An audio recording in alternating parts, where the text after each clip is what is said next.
नमस्कार, मी पूजा. मी आज बनवत आहे मटण पाया सूप. तर अगदी सोपी पद्धत आहे.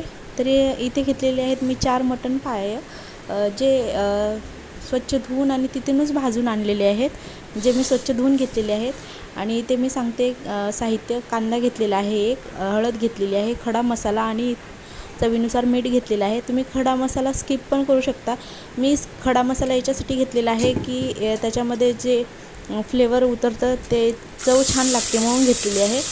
तर मी ते कुकरमध्ये तेल टाकलेलं आहे. तेल छान गरम झालं की त्याच्यामध्ये खडा मसाला आणि कांदा परतून घ्यायचा आहे.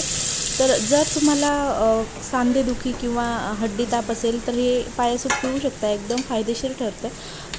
तर इथे मी हळद आणि मीठ टाकलेलं आहे आणि पूर्ण पाया टाकून मिक्स करून घेतलेलं आहे. याच्यामध्ये पाणी टाकायचं, तुम्हाला जेवढं पाणी हवं आहे तेवढं टाकू शकता तुम्ही. मी इथे 2 ग्लास पाणी टाकलेलं आहे. ते एकदम छान मिक्स करून घ्यायचं आहे याला. आणि थोडीशी कोथिंबीर टाकलेली आहे आणि 4 ते 5 शिट्ट्या दिलेल्या आहेत मी. तर एकदम रेडी आहे खाण्यासाठी पाया सूप, पाहू शकता. तर तुम्ही घरी नक्की ट्राय करा. आजची माझी पाया सूपची रेसिपी आवडल्यास नक्कीच लाईक करा, शेअर करा, सबस्क्राईब करा. तर पाहू शकता एकदम छान असं चविष्ट पाया सूप बनवून रेडी आहे.